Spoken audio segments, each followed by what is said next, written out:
mini enthusiasts, how are you doing? Welcome back. I hope you're all well and I hope you're having a great day. So in today's video, I'm going to be talking about my plans for the Super City project. So I've owned the Super City for a couple of months now and I've got a good idea of what I want to do to it. I've had the chance to drive it around a bit now and I definitely want to turn it into a sleeper. So the way it looks now, not much else is going to change. I'm going to keep it looking like that. But I am going to give the front end a bit of an overhaul. So you've seen there is bubbling under the headlights, so that needs addressing. So I'm going to take the front subframe and engine out and I'm going to strip down all of the front end. I'm going to address those corrosion issues and sort that out so the bodywork is tip top, and there may be a little bit of welding I've got to do here and there, but nothing too major. So the Mini City is going pretty well. I've driven it around most weekends at the moment. Yeah, just having a bit of fun in it. Drives really nicely. But I've noticed it does have a bit of an oil leak problem. Now this is right over on the right hand side as you're looking from the front. The gear shift oil seal will be around here. So this is more sort of timing case, and it doesn't seem to leak while it's driving along because there's no oil splashed underneath, but when you park it up, that's a week's worth. And I mean, that probably is always looks worse than it is. That's probably only, I don't know, 10-20 minutes of oil, but it's strange that it leaks when it's stood still. So I'm thinking maybe the timing cover is leaking, but I'm not going to do anything about it at the moment because obviously at some point I'm going to take the front subframe engine out of it. We're going to do the body work on the front and we're going to do some work on the engine. So for the moment, it's just a case of wiping it up each week. Now, where I've run into problems since I put my last video out talking about what I'm going to do to the engine, and my idea there was to supercharge it, I've had lots of people give me their opinions and views on that. But the important thing for me, the people that did give me their views and opinions are people that I trust and highly respect to give me an accurate opinion, and they know what they're talking about. And the dilemma I have is that every one of them is probably right. And it gets you into a situation where it goes against what you want to do, what I want to do. So yeah, I'm left with a difficult situation and I'm still not sure what I'm going to do. Around about a year ago, I bought my TVR. And if I went round and asked people's opinions then of what car to buy, I'm pretty sure most people wouldn't have said a TVR because they are famed for their unreliability, especially that Speed 6 engine. And the sensible thing to do would have been to buy something like a Porsche 911, but I went with my heart and I've absolutely loved this car to bits. It's scratched an itch and I've really enjoyed the car. So it wasn't the sensible thing to do and it was probably the more risky thing to do, but it has made me very happy. And there's nothing wrong with being diligent, asking around, asking experts and getting other people's advice as well. And from the way I see it, I now have probably 4 choices on what to do with a Super City. Option 1, probably the cheapest and most sensible thing to do, would be pretty much just to leave the engine as it is and just improve on it. It's already been tuned by AC Dodd. It's running around about or rolling loaded at 50 brake horsepower, and it actually goes pretty well. And with a few tweaks here and there, I might be able to get an extra few brake horsepower out of it. I know that the carburetor's worn and that needs replacing or rebuilding. And yeah, that would be the cheapest and easiest thing to do, although it wouldn't be very exciting for the channel. Option 2 is I have this nice 12G295 cylinder head donated by Graham Woodier.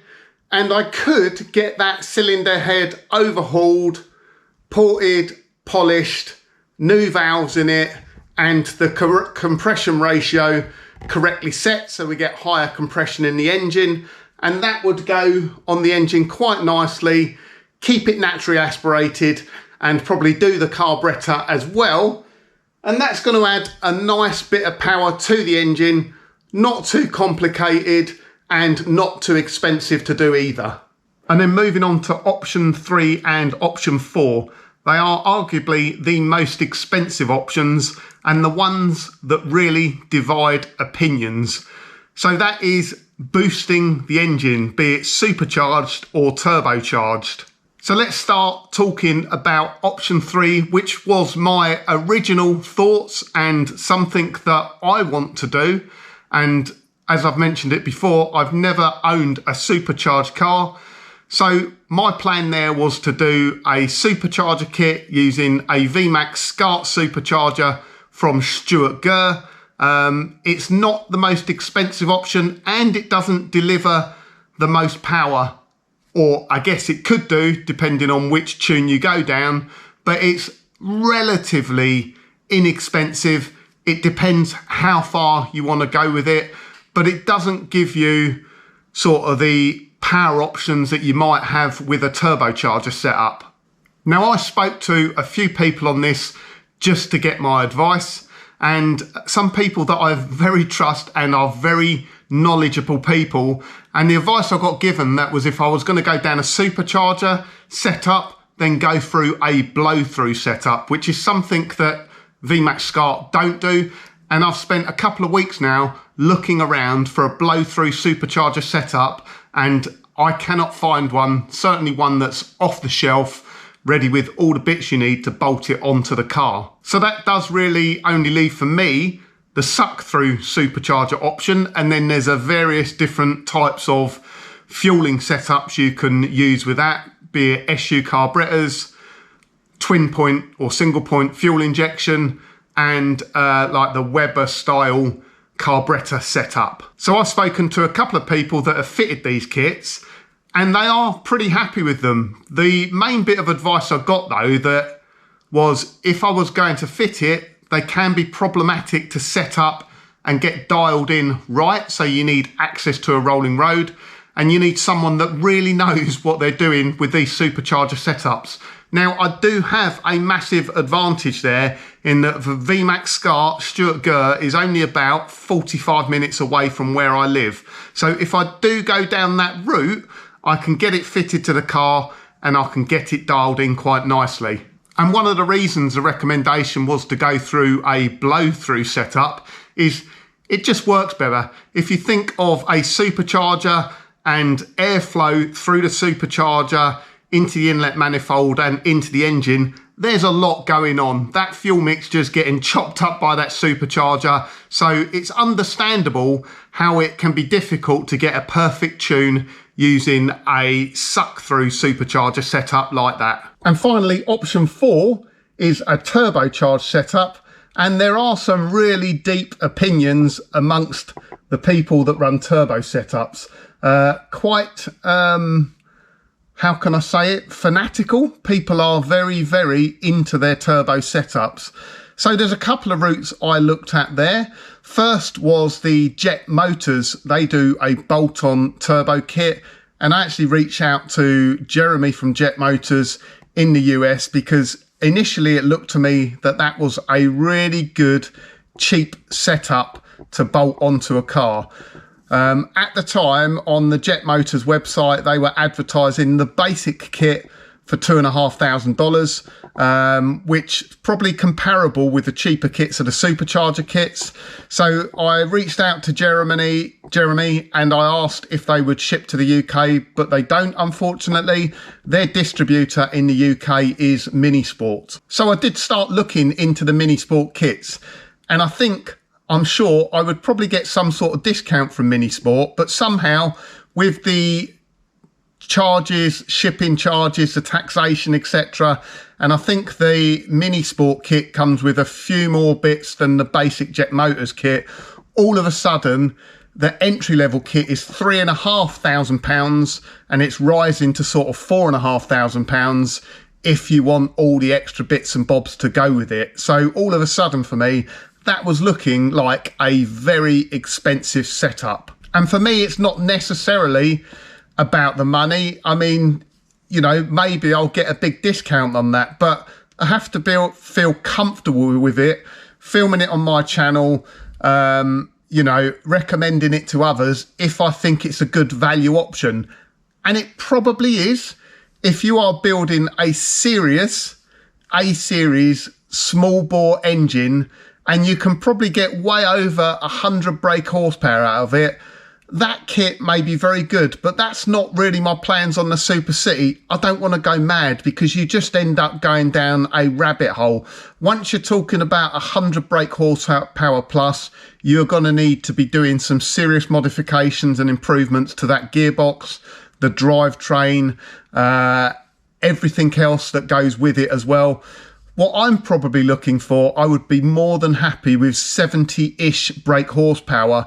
So to spend that amount of money on a turbo kit would probably be a bit of a waste of money. And just to point out as well, there is a company called Bagsport as well that do some fantastic turbo kits, side-mounted turbo kits. They also do the rear-mounted kits where you do the bulkhead modification. Again, they're of a similar sort of price. Not too expensive, but again, if you're buying one of those kits, you really are looking at doing a setup which is going to be serious power, and you're going to be upgrading everything else on the engine and gearbox at the same time. So I am still undecided, but my heart says go with a supercharger setup because it's just something I want to do. It may not be the best. There may be better options out there, and I'm sure there are. It may not be the most fuel efficient. It may not be the most cost effective in terms of bang for buck, brake horsepower per pound spent. But sometimes, like the TVR, you don't always want to do the sensible option. I think the problem I struggle to deal with, I do have a lot of respect for people and I listen to what people say. And when people say don't do that, it's very difficult then to go against it and say, well, I'm going to do the silly thing just because I want to. There's also a little bit of me in my character. When someone says don't do that, it won't work, I want to make it work. I want to prove that I can do it. So that might be a silly thing to do. I think you can probably all see where this is going. I've not made my mind up yet, but let me know what you think. What would you do? Get down in the description. Be interesting to see some of the comments. So I hope you enjoyed this week's video. I know it's only a quick one and not much going on. It's actually got to that time of year where every weekend at the moment is shows, it's going out for drives, it's having some fun, and I've got a holiday coming up too as well. So it's difficult to get into making content, and I don't want to be stripping cars down just yet. I want to be out enjoying them and driving them around. Coming up on my Rev and Restore channel, if you've never seen that before, go and check it out. There'll be a link in the description. Rev and Restore is about non-minis and primarily my TVR Tamora. And in future videos, I will be doing a full 12K service on the TVR. So I hope you enjoyed today's video. If you did, please remember to give it a thumbs up. If you're not a subscriber, please do consider subscribing, and I'll catch you again on the next one. Cheers.